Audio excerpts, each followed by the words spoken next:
Hello, hello. Check, check. Are we all here? Let's see.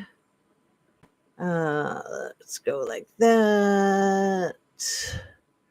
I think we're all good. What's up, people? Are you out there? Can you hear me? I can hear you. Let's just go ahead and get started with the regular stuff. Hit your like button, please. I won't demand it, I'll just request it.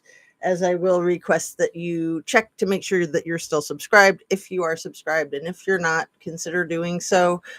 It does wonders for the channels that you like. It doesn't cost you anything, there's no commitment. And what else? Share a video of mine with somebody that you think might like it. Turn on your notification bell to ring. Looking for my eyeglasses cleaner. And everything I say is simply my opinion. Hoping to start a conversation. Hello, Mrs. Amir. Good afternoon. How are you, my dear? Hoping to start a conversation, open up a discussion, learn something, be educational. All my videos are made for YouTube. It's an infotainment platform. And everyone, hi. Well, I think you're the only one here so far, girlfriend. You are first. So you win. Once again, you win. Yeah, I'm doing really well. I am just really happy because my freaking cursor is back on my laptop, which is hilarious that it keeps coming and going at will. It decided to come back today, and I was so very happy. So there's a little bit of a light going on over here that is distracting me. Oh, I think I know what it is. Let's see if I can knock it down. Right? That's always my goal. So let's see. Did you look at the thumbnail with the PP puppet master? Oh man, the politics. I said yesterday that it's such a headache and it just makes me physically ill, and it's a train wreck that I'm trying to look away from. And then you know how it is trying to look away from a train wreck. You can't help but rubberneck it, right? And yeah, there's so much insanity going on with all of the spaghetti getting thrown at the wall and all of the racket and all the noise and all the clowning around and all of the scandals that I loved it, really pulling strings. And look at me, I can highlight in everything. How exciting. Um the freaking warships and planes and attacks and losses. Mrs. Amir, it literally slipped by me that the second fighter jet to go down in the Red Sea, that they both were from the same uh, ship, cargo ship platform, the USS Truman, that they both went down in the Red Sea and that they both were accidents. I don't know. I'm wondering if something is being covered up. I mean, we know that we have a complete drunk moron as our Secretary of Defense. And we have another moron who is just drunk off of power drunk. That's our chief in staff. What shall we call him? The king puppet. I mean, PP the king puppeteer. Little D is the king puppet. You know, it's reminding me of the Mr. Robertson, Mr. Roberts, Mr. Rogers. I get confused with the Bill Murray, Mr. Robertson on SNL. Not Bill Murray. Dang, brain, come on, work. Eddie Murphy, right? Eddie Murphy, Mr. Robertson, and then you got the Mr. Rogers, the guy who did the TV show. You're probably familiar with that, Mrs. Amir. I don't know. If you want to let me know if you are. Anyway, as I've mentioned before, my silly set kind of reminds me of my fascination as a little kid with that land of make believe, where the little choo choo train would go in, and there was the castle and the king and the queen, and just lots of fun, lots of miniature things, orchestrated accidents. Oh, Mrs. Amir, you are sharper than I am.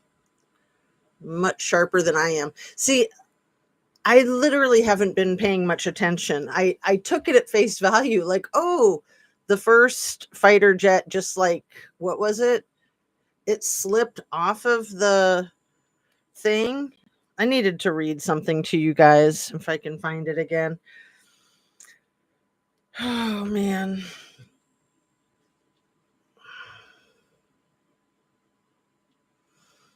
Let's see if I can find it. It's the CNN article. Yeah, I'm just going to read this. Hopefully, I'll get my brain on track since it's going in the normal 12 directions, right? This helped me understand some things that I'd been ignoring, and I'll just start reading it to you. Second U.S. Navy jet is lost at sea from Truman aircraft carrier. So this was written 2 days ago on Tuesday, May 6th. And I think I'm getting my date right. Yeah, it's Thursday the 8th.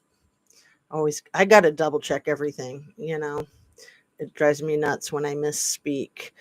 So this article from CNN says another FA-18 Super Hornet fighter jet from the USS Harry S. Truman aircraft carrier has been lost in the Red Sea. The second jet lost from the carrier in just over a week. $300 million, over $300 million, the two of them combined. 5 people familiar with the matter told CNN, it is not entirely clear what happened yet, as the investigation is ongoing, but 2 of the people said there was some kind of arrestment failure as the jet was trying to land on the carrier, and the pilot and weapons systems officer had to eject. They were recovered by a rescue helicopter and are both alive, but they suffered minor injuries. It's very oddly worded. Both alive, but they suffered minor injuries. The strange wording of it makes me question. One of the people said that. I wonder what the other one said. Separately, the Iran-backed Houthi rebel group took a shot at the Truman on Tuesday, so earlier the same day. 4 of the people said, despite President Donnie Trumpster announcing an apparent ceasefire with the group hours earlier, it is not clear whether the 2 incidents are related. What? Lies, lies, and more lies. But, at least there's something. The Office of the Secretary of Defense, and who would that be, referred all questions about the incidents to the Navy and U.S. Central Command. CNN has reached out to the Navy and CENTCOM for comment. The loss of the fighter jet comes 1 week after another FA-18 jet fell overboard. You know how I jokingly, and I hope not too cold-heartedly, refer to people who get lost off of yachts, how they fell off the yacht. Now we have jets falling off of carrier ships. Oops. Okay. And it's interesting how it fell overboard. I don't know if you guys have caught this already. I hadn't caught it, but I'm about to get to it. FA-18 jet fell overboard the Truman. That time, initial reports indicated that the Truman made a hard turn to evade Houthi fire, which contributed to the fighter jet falling overboard. So I hadn't caught that part about the Houthi fire, if I'm saying that right. Houthi fire, Houthi and the Blowfish. U.S. naval assets in the Red Sea have repeatedly come under Houthi fire since the Houthis began their attacks against Red Sea shipping in November of 2023. In early 2024, a U.S. destroyer in the Red Sea had to use its Phalanx close-in weapon system, its last line of defense to missile attacks. Last line of defense to missile attacks. Thanks for all the hearts, my dear. When a Houthi fired cruise missile got as near as a mile away and therefore seconds from impact. That is so scary. My son is in the Navy right now. That's scary even if your son's not in the Navy right now. If your son's in the Navy right now, it's hard to hold back tears, just the thought of it. Okay. The Truman aircraft carrier in particular, though, had been plagued with problems, as I like to say, as part of the Red Sea deployment. In December, another FA-18 fighter jet was operating from the Truman when it was mistakenly fired upon by the USS Gettysburg and crashed into the Red Sea. Both aviators ejected safely at the time. Mistakenly fired upon by the USS Gettysburg. And the mistakenly fired is in quotes. Very suspicious, is it not, Mrs. Amir? I know, right? Oh, thanks for the hugs, dear. Okay, both aviators ejected safely at the time. Then in February, the Truman was involved in a collision with a merchant ship near Egypt in the Mediterranean Sea. Following the incident, the commander of the Truman at the time, Captain Dave Snowden, was relieved of duty. Yeah, we've all remember his name, Snowden, relieved of duty. Captain Christopher Hill took command of the carrier shortly thereafter. Yeah. It's a lot to process for those of us that aren't war savvy. Not a war hawk.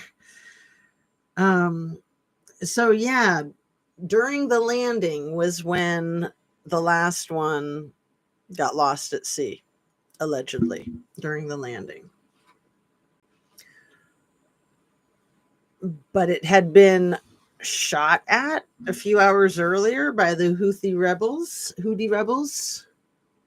Not clear if the two incidents were related. Huh.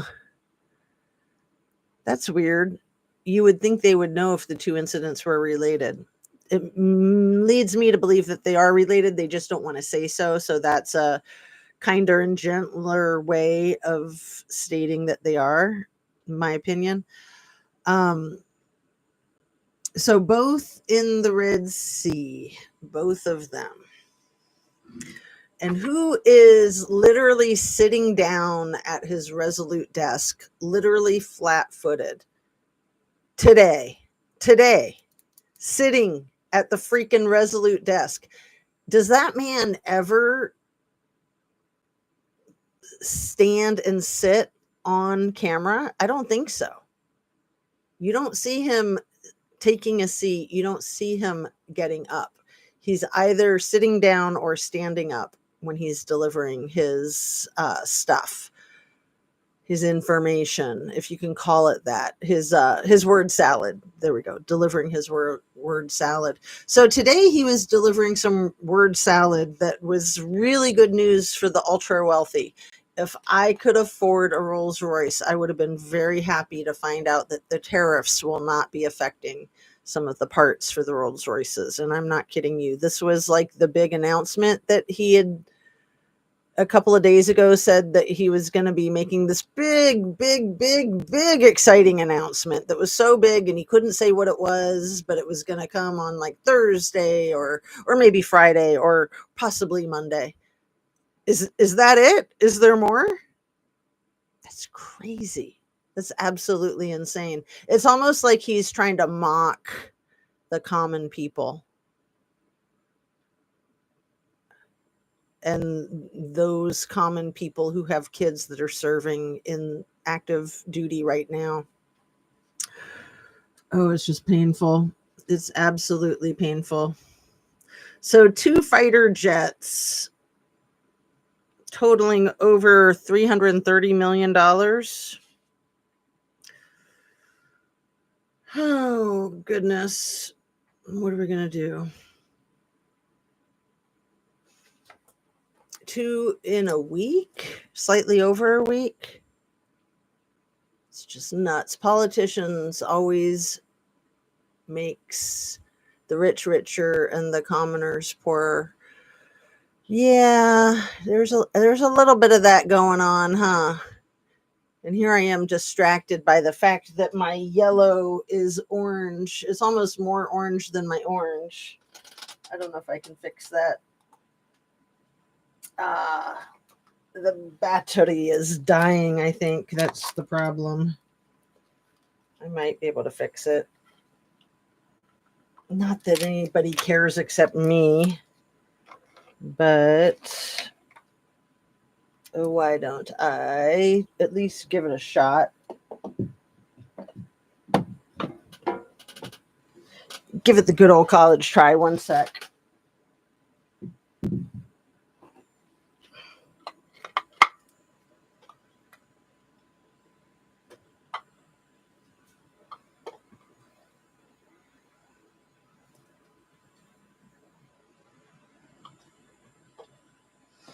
Well, that's exciting. I fixed it while on camera and everything. It's mostly fixed. I'll leave it alone. It's not absolutely perfect, but that sure is better than it was. That was just totally distracting me. It looked like we had four like reddish orange ones in a row. Can't have that. Like, what kind of chakra tower is going on there anyway? And I'm so excited to send you that chakra bracelet, Mrs. Amir. I'm getting together tonight with my dear friend who is going to be traveling to South Africa. So then I'll find out when she's going. I think it'll be, I said this a few days ago, I think it'll be mid July, but we'll find out for sure tonight. Politicians always make the rich richer and the commoners poor. Well, I don't know all politicians. I mean, certainly that's the Republican Party's agenda. It could definitely be true about the Democratic agenda as well. I mean, that's one of the reasons why I quit voting for a solid decade was I didn't see very much difference between the two parties. So it didn't really matter to me much who won after the fiasco of the Gore Bush um, BS. So I came across that article again the other day, the one about that election getting buffooned, snafu'd, bungled, hijacked. And then the person who was like the IT brains behind the technology, who got into that single airplane crash around Christmas 2008. I don't know if you remember all this, Mrs. Amir. I can barely remember it myself. And I actually knew the attorney who had deposed him just a few days before the crash. And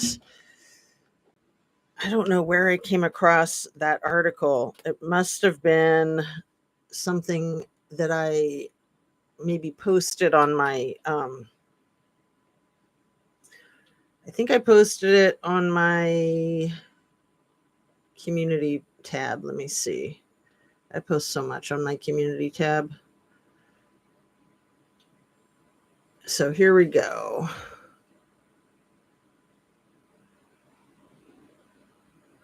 Where did it go?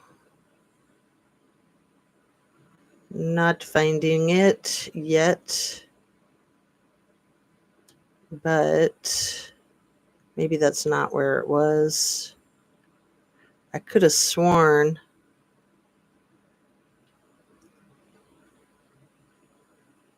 No, I don't think that's where it was.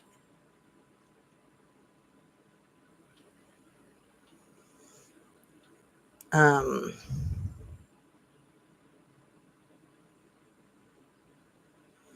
it wasn't until I read that article that I ever really thought that airplane crashes were intentional, because it just seems like such a crazy thing. Unless, of course, it's like the airplanes that are hijacked getting crashed into the Twin Towers. But, to crash an airplane, there's just so much. It puts so many innocent lives at risk, even if there's only one person flying the airplane and you're only trying to target that one person. You don't know exactly where or how that airplane's going to land, and if there might be people, innocent bystanders, that get taken out in the process. So when that IT guru, who pretty much invented the cheating of the elections electronically, um, I think his name was Conley, right? Let me just Google that. IT guru. I'm pretty sure it was Conley, now that I can remember his name. Um, IT guru election Ohio. It was Akron. Akron plane crash. Um, 2008. Conley?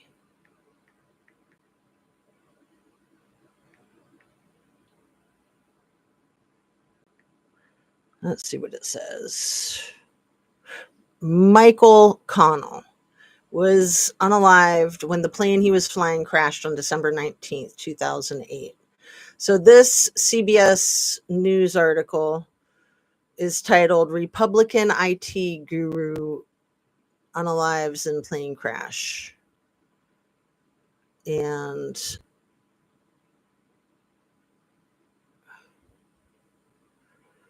I'll put a link to that in the description.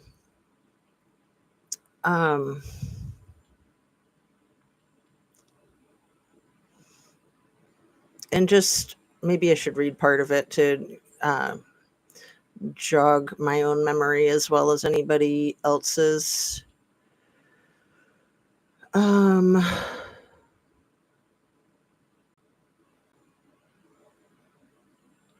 Because this is kind of where the whole like rigging elections electronically started with this guy Connell.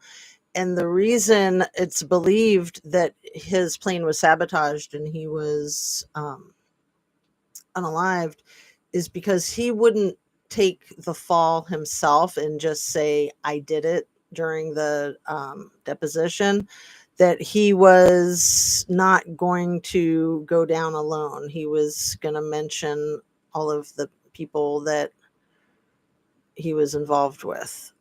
So can't wait to have that. It's going to be my family heirloom. Oh, you're so cute, Mrs. Amir. It's really cool because it's different semi-precious gemstones like tiger's eye and carnelian and lapis lazuli, I think. You'll love it. And then I think that there's a bunch of like black beads that are made of lava. I think they're lava. Maybe in the description box. Civilians' lives means nothing to these folks. So, Republican IT guru dies in plane crash. Federal investigators are looking into a small plane crash in Ohio, which claimed the life of its pilot, a Republican media consultant who was instrumental in the presidential and gubernatorial campaigns of 3 members of the Bush family. Better cover that up. Michael Connell, 45, of Akron, died Friday when his plane crashed near a vacant house in Uniontown while attempting to land at a nearby Akron Canton Airport. But the fatal accident is also raising questions about Connell and his work for key political figures and lobbyists. And I think that there's a connection here to our vice president. I do believe that. But let me continue. which has targeted him in investigations over missing White House emails in a lawsuit alleging electronic voting fraud. Following last Friday's fatal accident, CBS affiliate reported that Connell, who had recently been subpoenaed to testify in relation to a lawsuit alleging vote rigging in the 2004 Ohio election, was warned at least twice about flying his plane because his plane might be sabotaged. Quoting an anonymous close friend of Connell's, correspondent Blake Chenault also reported that twice in the past 2 months, Connell, who is an experienced pilot, canceled flights because of suspicious problems with his plane. The National Transportation Safety Board and the FAA are investigating the crash. Ohio State Highway Patrol spokesman Lieutenant Tony Bradshaw said that Connell's plane hit a flagpole 2 miles from the runway and crashed on the front lawn of a vacant Ohio house. The crash sparked a fire that damaged the house's garage, but no one was inside the Uniontown home. There were no passengers on the plane and no one on the ground was hurt. Neighbors told the Canton Repository that they had heard what sounded like an engine sputtering before the crash and that a noise sounded like it was coming from a plane, and that the noise sounded like it was coming from a plane. Beginning as a political campaign worker and congressional staffer, Connell became a key Republican media consultant who developed internet strategies for the 2000-2004 Bush-Cheney campaigns. He was founder and CEO of Cleveland-based New Media Communications, which built websites for President Bush and former presidential nominee John McCain, according to the company's website. He was also the chief IT consultant for Karl Rove. Connell's ties to the Bush family extend back to working on campaigns for George W. Bush and former Florida Governor Jeb Bush, for whom he built the campaign site jeb.org. In 1999, he told the Cleveland magazine Inside Business, "I'm loyal to my network, I'm loyal to my friends, and I'm loyal to the Bush family." That's a good thing, loyalty, huh? We know who values that very, very highly. He was also quoted as saying, when asked to predict the internet's role in the upcoming presidential race, "There are things we will be doing on election day that haven't even been dreamt of yet." Mind you, this is like 17 years ago, before the rise of Mr. Musk. The rise of the Republican Party in Washington in the 90s, and especially after the 2000 election, meant that Connell's network of connections was expanding as well. Having worked with Ohio Congressman Bob Ney and Governor Bob Taft, Connell's IT skills were sought after for the campaign and congressional sites for dozens of GOP candidates and office holders. The New Media Communications website, now turned off with a memorial to Connell in its place, boasted New Media's client lists read like a who's who of Republican politics. In 2000, Connell co-founded with his wife, Heather, GovTech Solutions to pursue government contracts. GovTech's clients for databases, content management systems, and other services included the White House, the Energy Department, several Republican-led congressional committees, and a few dozen congressional members' websites. The Center for Public Integrity reported that in 2002 and 2004, the General Services Administration followed federal agencies to purchase services directly from GovTech without a full bidding process, which is illegal. Yeah. Civilians' lives mean nothings to these freaks. Yeah, I missed that you called them freaks when I read that earlier. That's a good thing to call them, in my opinion, in my humble conspiracy theory opinion, allegedly. In 2004, Connell helped form an online advertising firm called Connell Dontanelli, which administered the website for Swift Boat Veterans for Truth, a 527 developed to attack Democratic presidential nominee John Kerry.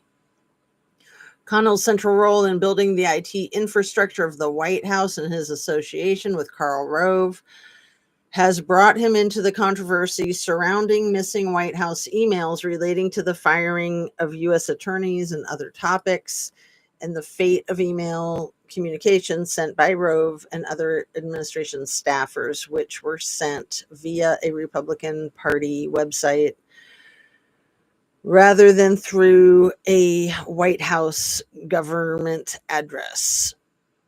Connell built the website, which shares the mail servers with GovTech. Connell's internet expertise also led him to be subpoenaed earlier this year to testify in an Ohio federal court regarding alleged voter fraud in the 2004 election.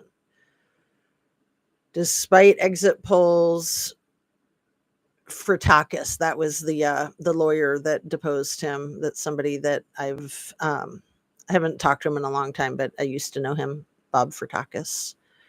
If I'm saying his name right, it's a tricky one. Despite election polls showing a lead by Democratic nominee John Kerry of more than 4%, Mr. Bush won the state's vote by 2.5%, along with its crucial electoral votes.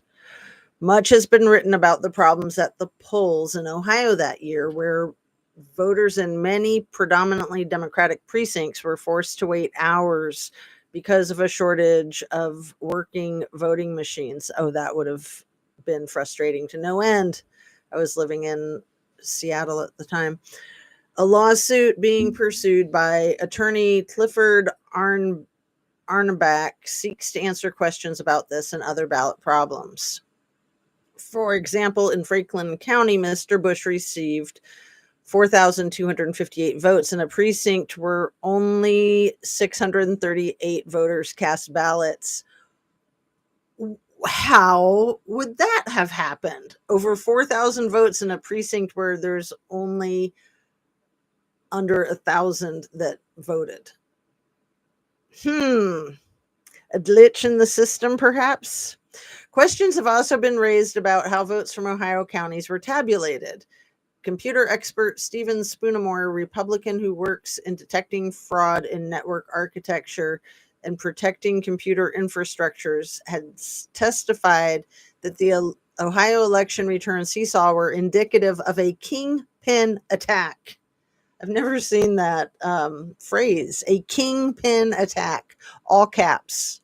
King capitalized, pin capitalized, even though it's like one word, kingpin, and then attack capitalized, and all in quotes, in which a computer is inserted into. So this is what a kingpin attack is.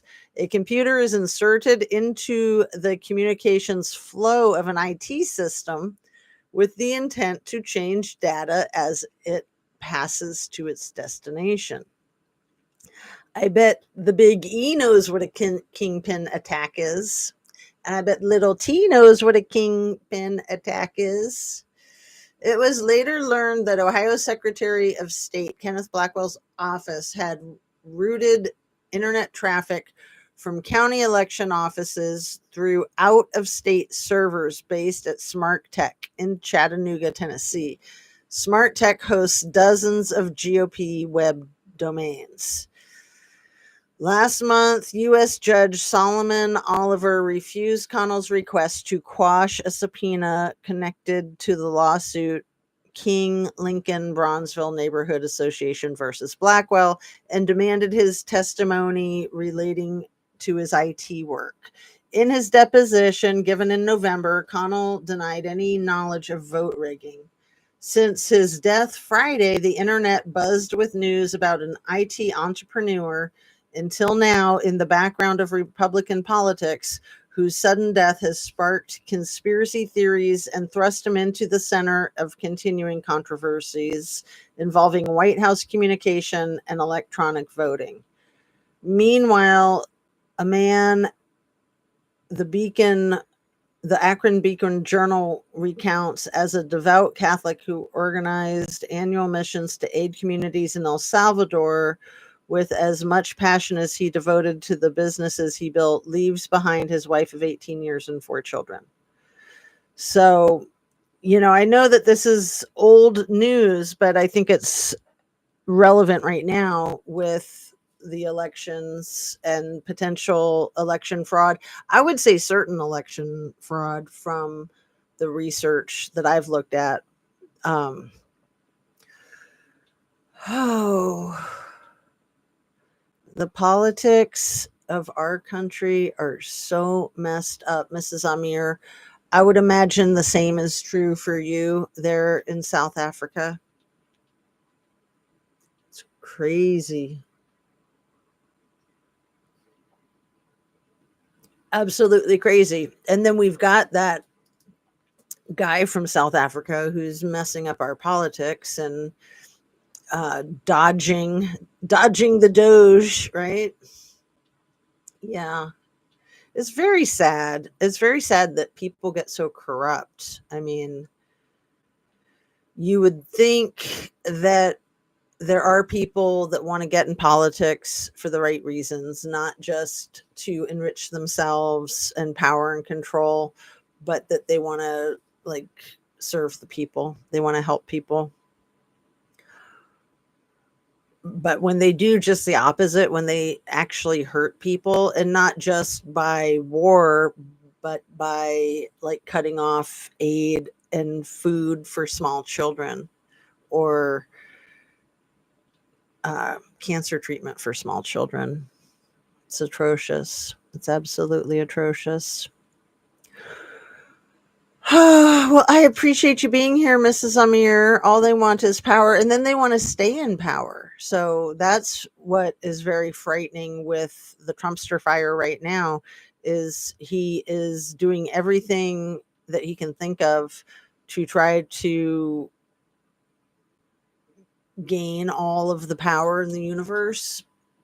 And one of his main targets, I think, is the cryptocurrency, and just trying to enrich himself, enrich his family.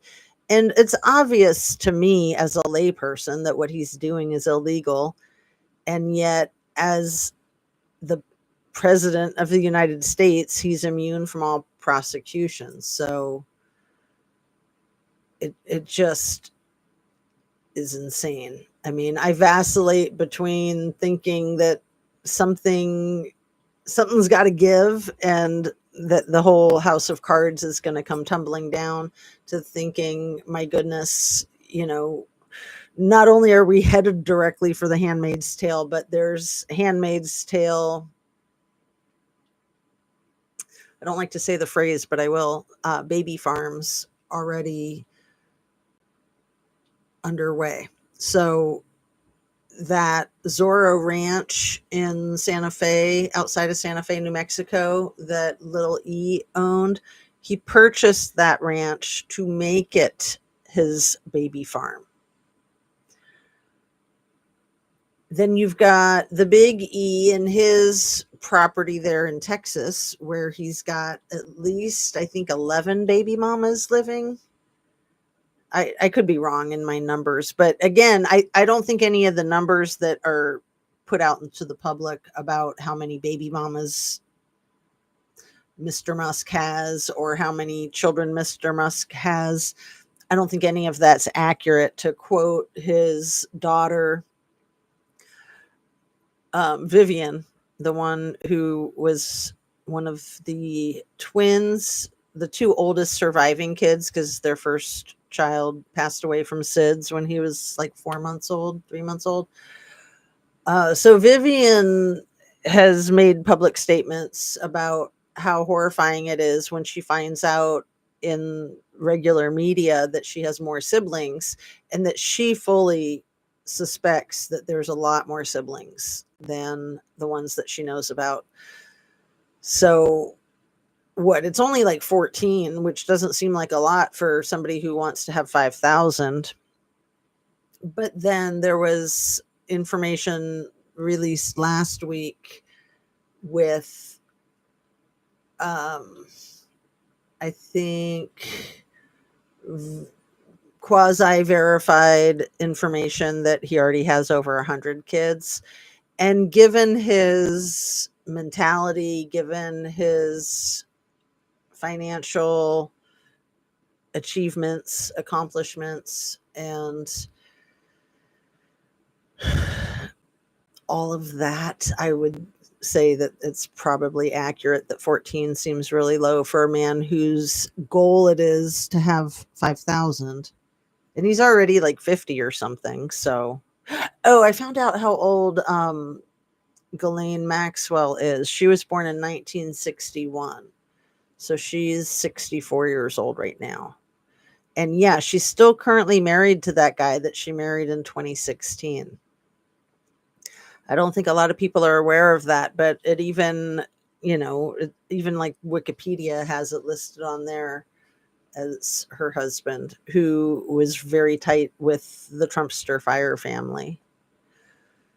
So she, I believe, is in direct communication or attempting to have direct communication. She's at least in indirect communication with Donnie, trying to seek a pardon, a presidential pardon, which would just be horrifying if she gets it.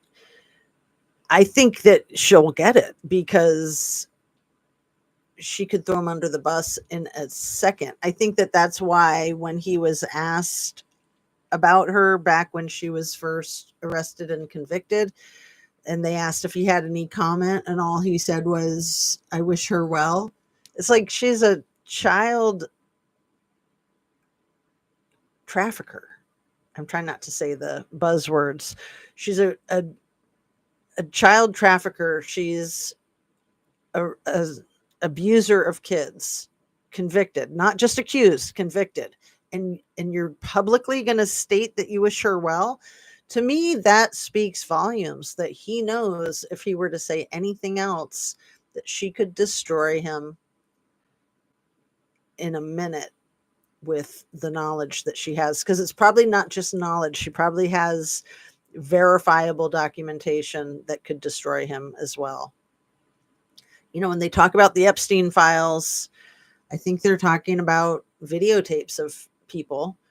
And when they talk about the whole case with Diddy and the videotapes that he had, both he and Little E had surveillance cameras set up in every room, in every hallway of all of their living residences where they would have people coming and going.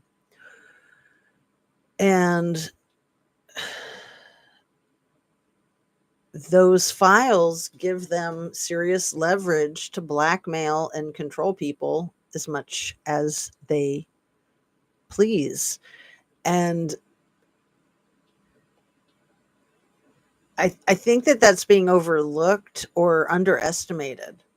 I think that that's primarily what this is all about. Like, sure, they're perverts and sure they want to get their own jollies. But I think more than anything else, it's a power grab, a money grab.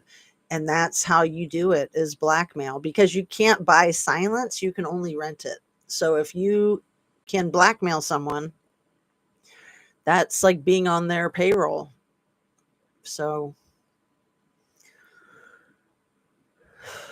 should we talk about Kylie Rodney's case for a second? As soon as I said be on their payroll, I thought of SF Investigates and him saying that he's on David Robertson's payroll, Kylie Rodney's granddad, that he's been on David Robertson's payroll ever since Kylie went missing. That was 2.5 years ago, and he said this just a few months ago. Help me brainstorm on this, Mrs. Amir. Why would he be on Daniel Robertson's payroll? Could there be a huge trafficking conspiracy that is what really happened to Kylie Rodney? I hate to say that because I I don't want to be like feeding into conspiracy theories that could, if indeed she was just flat out red roamed, that could let somebody off the hook for taking her life. But the same main suspect that we have of taking her life, I think, if she is being trafficked, is the same suspect that got her into that um, nightmare. I mean, to think that there are people who are currently living as handmaids, that they're in cults, they are maybe in the Musk cult, maybe in the Church of Latter-day Saints cults.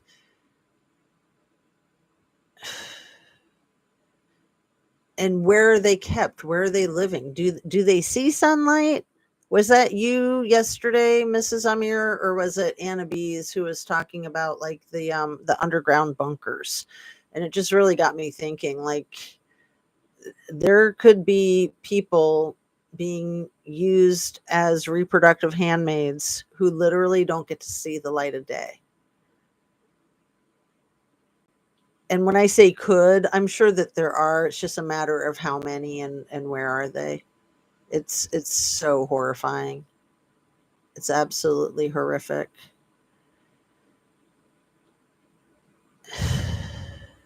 It's just overwhelming, isn't it? Um,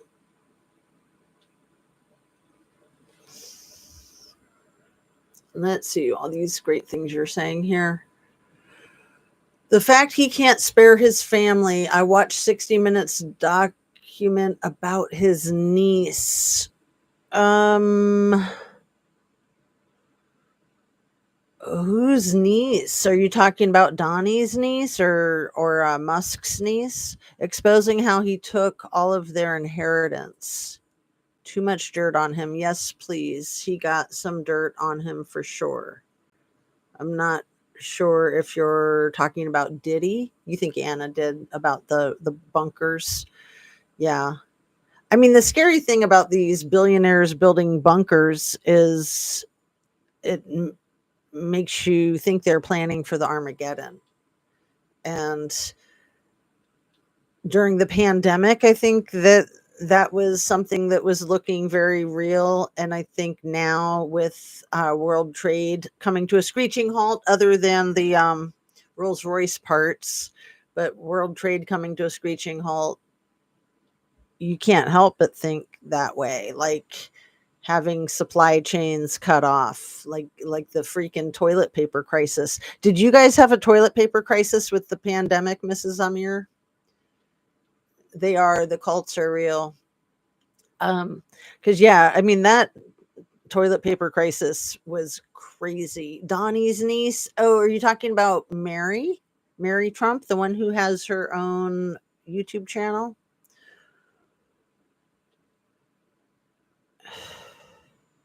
What I didn't realize is that Donnie's father suffered from Alzheimer's. So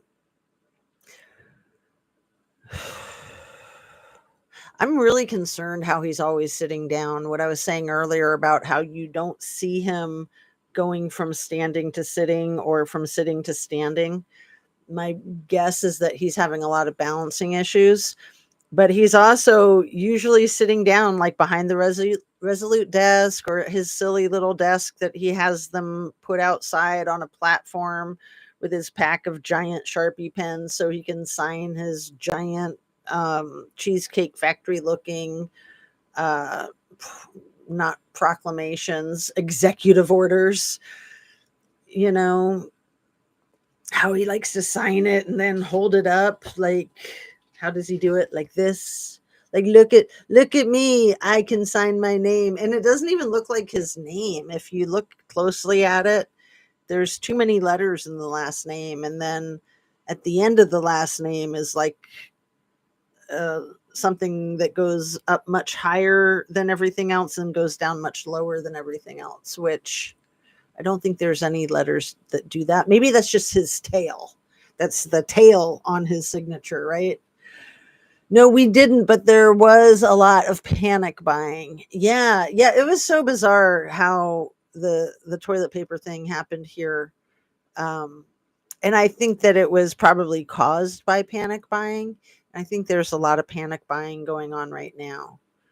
And you just don't know what product it's going to hit. But with the situation as it stands in our country, I think people are anticipating it hitting pretty much everything other than Rolls Royces. Thank goodness. Phew, the Rolls Royces, we'll still have those. Can't remember her name. A Oh yeah, his nephew, 60 Minutes Australian, does a good job. I love watching it. I've been watching that a lot lately too. The 60 Minutes Australian is really good. And yeah, he has a nephew who has special needs. And he said to the nephew's dad, who I guess would be one of his brothers, he basically said, why don't you just let him go? Like, let him not survive, because look at his quality of life. I mean, really disgusting. And he's in control of the nephew's inheritance. So the father of this special needs, um, of his son, who's an adult male, has to go through this cold-hearted, money-grubbing dirtbag. It's out of control. So, yeah, I'm feeling like there's just so many crazy things going on right now that it just makes my brain kind of shut down. But I'm really happy to be on live with you here, Mrs. Amir. Let's see. There was a 19-year-old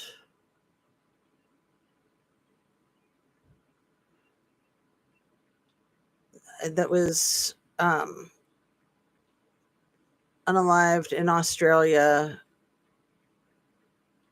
very recently.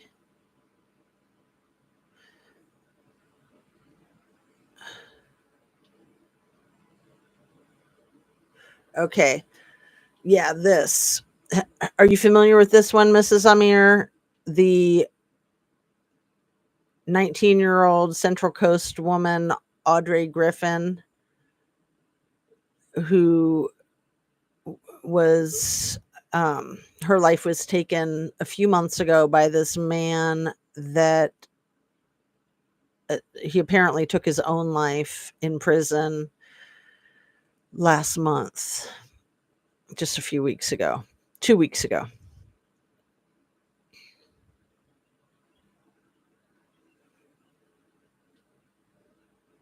It's pretty sad. So he was 53 years old. He just randomly selected this 19-year-old. I think she was like out hanging out with some friends, and then she decided to walk home. It just broke my heart. I mentioned it recently, but I didn't have my phone to look it up when I was talking about it. Um, yeah. So yeah, there's that going on in Australia. Virginia Giuffre was living in Australia.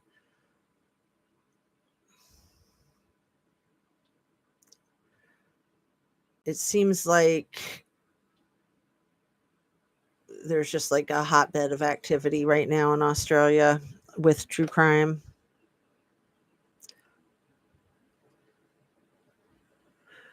And this guy was like a domestic violence perpetrator.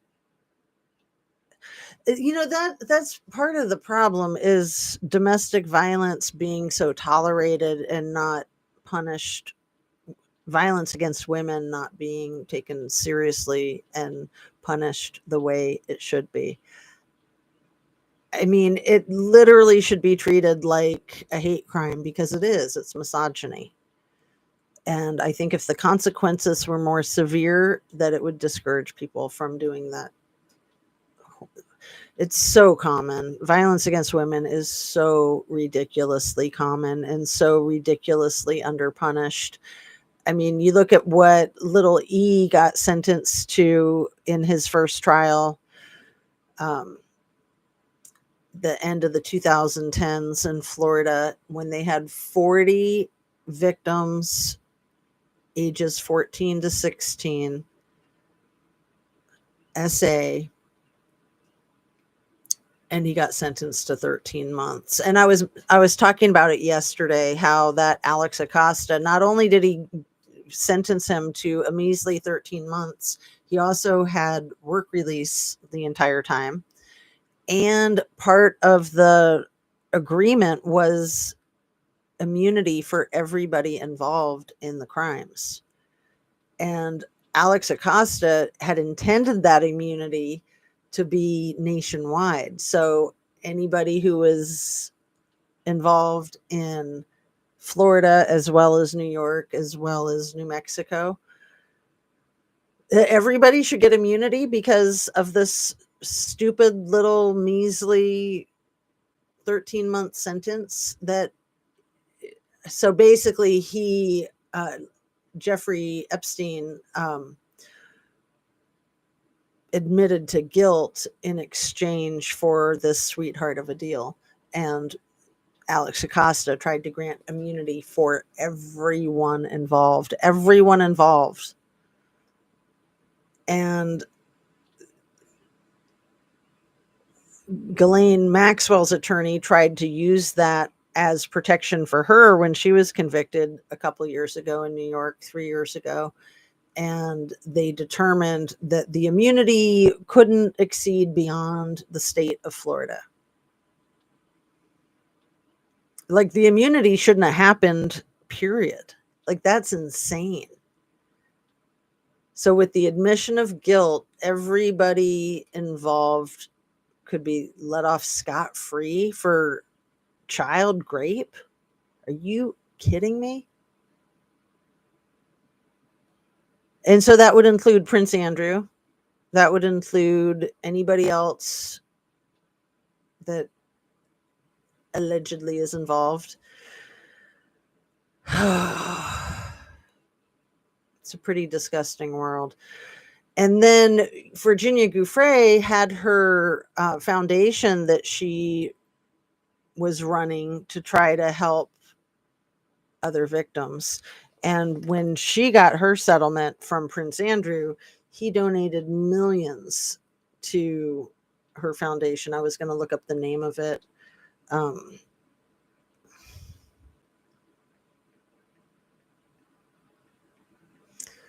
Because I'm sure it's still going to continue.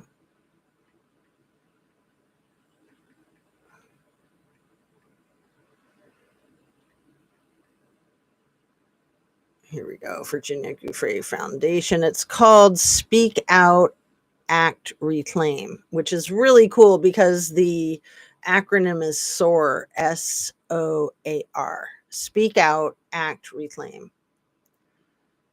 So they have a website. I'll put that in the description here.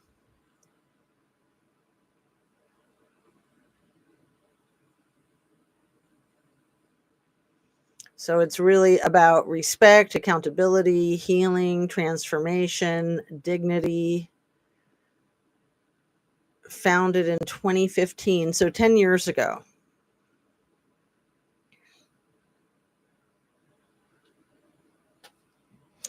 It officially launched in November of 2021. And this is a quote of hers. I do this for victims everywhere. I am no longer the young and vulnerable girl who could be bullied. I am now a survivor, and nobody can ever take that away from me. It's pretty amazing. And yeah, they call themselves Survivor Sisters. I think that's sweet. The people that survived, the women that survived Epstein and Maxwell's nightmares. It just really scares me, and I think it's important to focus on it because of the tight relationship of Donnie with Jeffrey and the tight relationship that Donnie had with Sean Combs. Not to mention his recent complaint of Harvey Weinstein getting schlonged, and his reasoning being because he was a rich, powerful man, he should have gotten a better deal.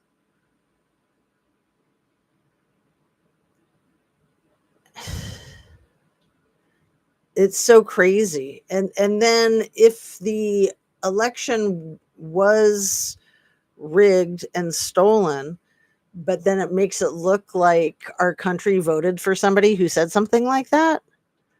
Like, I know that there's plenty of people who would vote for somebody who says something like that. I'm aware of that, but I don't think it's the majority. And I don't think that the way he ran his campaign, the way people were not showing up for his rallies, and they were leaving early, and just the lackluster. I don't think that that was a legitimate campaign. I think he knew that he had to keep up the facade, that he had to pretend to be campaigning, that he had to continuously do that until election day so that the election could be stolen. Because if he gave up on his campaign and then they tried to rig the election, it would look a lot more obvious. But in my opinion, it couldn't have looked more obvious. And that was before having statisticians going in and doing the autopsy, as they say, the election hygiene that was never done. And it was unbelievable that the Democratic Party, Harris and Waltz, that they weren't demanding the election hygiene. But I figured that they were either paid off or they were worried about the safety of themselves and their families. I mean, this is like serious mob boss crap, you know? RICO laws. Again, same thing as in Kylie Rodney's case. We're looking at serious mobster shit. Truckee mafia. When you've got billions of dollars at stake, it's not it's not a world that I have any idea about. I mean, I've been around a lot of money, a lot of wealthy people, but not to that extent. Not to that extent. People with gold toilets saying that you don't need more than 5 pencils and your kids don't need more than 2 dolls. Are you freaking kidding me? Give me a break. Like, you don't need more than 2 gold toilets or 2 yachts. Come on. Or 2 freaking Rolls Royces. Oh, and then the funniest thing, this was just today when he was announcing, the Donnie was announcing the good news about the no tariffs with the parts for the Rolls Royces. Ah, I can't. I just can't. What was it? Now I'm forgetting what it was that I was going to say. It's so effing crazy. That then he said, no, I'm not going to buy a Rolls Royce. I drive a Tesla. He did it again. He keeps calling them Teslas. He did that today, like an hour before I came on. Maybe under an hour before I came on. Unbelievable. Like, nobody corrects him, I think, because they'd probably get socked right between the eyes. They'd get fired. Like, he called it a freaking Tesla again today. Dude, he's like freaking brain damaged. Like, I mean, he really is suffering, I believe, from signs of Alzheimer's and dementia, which is probably why he's always sitting down, or at least not transitioning from sitting to standing or standing to sitting, because balance is a huge part of that.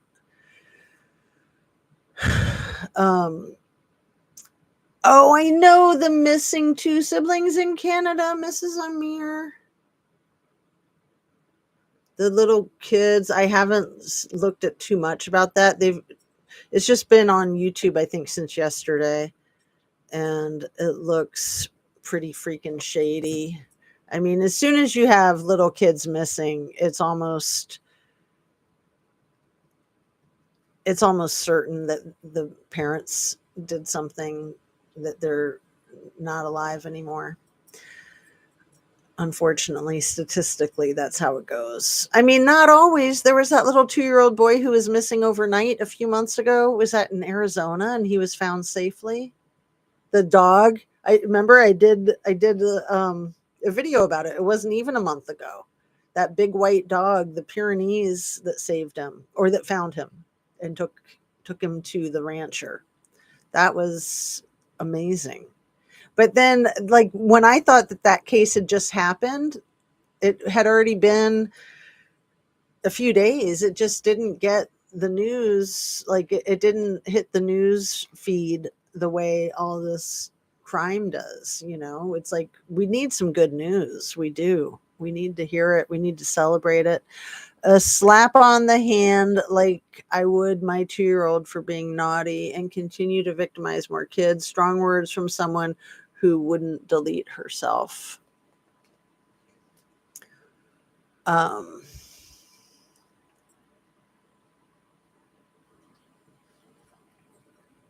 so yeah, Mrs. Amir, you're talking about Virginia Gouffre, that she wouldn't delete herself. No, I think if she was going to do that, she would have done it already. And I think that post that was put on Instagram with her in the hospital bed with the bruises and the shady story about being hit by a school bus, I think all of that was confabulation. I think the post was confabulated and not by her. I don't think that was her idea to do it. I think she was forced to do that. The whole story of the school bus is just shaky AF. But I'm thinking that um, some of the people in the UK that are having problems with her might have been behind that, and that some of the leadership in the USA that could have problems with her could have funded that, and that they were trying to strategize how to not make it look suspicious, because it is always so suspicious when these things happen, and there's so many of the red flags, like little E and Jean-Luc Brunel being found in their cells in very much the same fashion as each other. Basically, when it's a hit, there's telltale signs that it's a hit. So it's my opinion that with Virginia, the hit was, there was an attempted disguise, and that the disguise just failed miserably, and that it just made it even weirder. Like, I'm going to be deceased in 4 days from kidney failure from getting hit by a school bus. Like, what?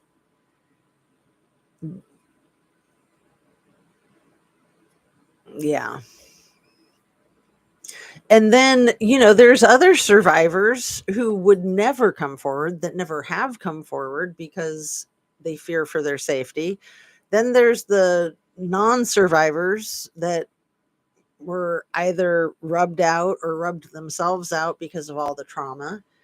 And then there's survivors who are just like, F it, I'm still going to speak my truth, because that's all I've got is my truth. So, more power to those survivors that are still putting themselves out there. They're still doing interviews, they're still publishing their stories.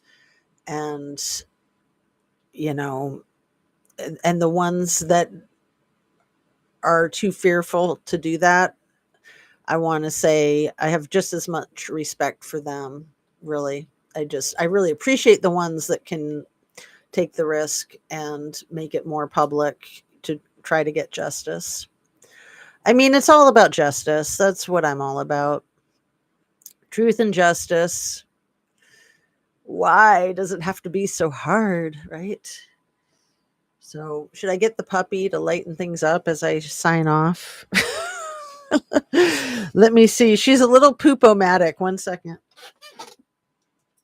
Come here, baby.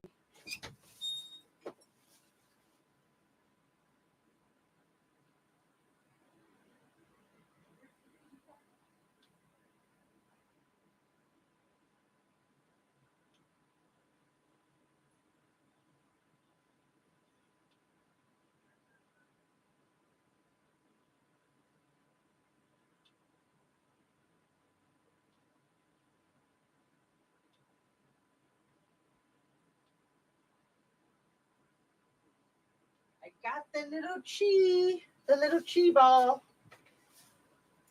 If you're still here, Mrs. Amir, here's the baby. Oh, she is so poopomatic, but she's so cute. She's nothing but trouble. Absolute trouble.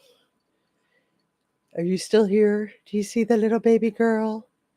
She's so silly. She needs a bath. She needs a bath. So let's see. Yeah. I'm with you. I don't think that Virginia did that to herself. It doesn't make sense at all. And then just the way the scene was processed also doesn't make sense. Oh, this little rascal. This little rascal. She is so funny. Doesn't she look like a little Muppet, little Muppet Moppet? She's so pretty. It'll be nice when she calms down. I mean, she's so cute, but she's just such a handful. She's a lot. She is very challenging. Very challenging. Aww. She sleeps in her crate, but she's been having accidents in her crate, so that's part of the problem. I think we need to set up like a run for her in the backyard. Especially since the weather's nice, we could do that for the season. That might be a really good idea. The other dogs need a break from her. Okay, I'm going to let her out. There you go. Come here, Coco. Go. Shh. Coco likes to come into my studio to get away from the little rat dog. Come here, Coco. Come here, bug. Come here. Coco. She's like, no, I'm good, Mom. This is all I need is my nice little quiet space, quiet spot. So I'm going to sign off. Thanks for being here and have a really good rest of your day or night. I don't know what the time difference is between here in South Africa. I would think it's a lot. Like, is it like 12 hours probably? Close to it. The other side of the world. And what else? Take good care of yourself. Love and light.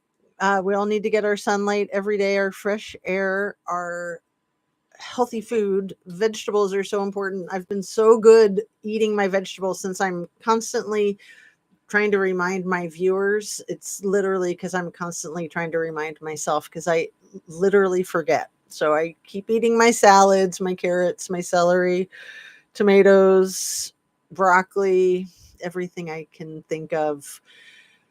Veggie, and high protein, super important, as well as just keeping a relaxed attitude is extremely important. And making jewelry. So what do I have on? I have on the same necklace that I wore yesterday because I love it so much. This one, I'm going to show it off again. Potty training ain't easy. I know. Well, I wouldn't have gotten a puppy. It was the silly son's girlfriend that thought she needed the puppy and then got all overwhelmed. But I'm going to show this again because I'm so happy with the changes that I did to it. Can you see it?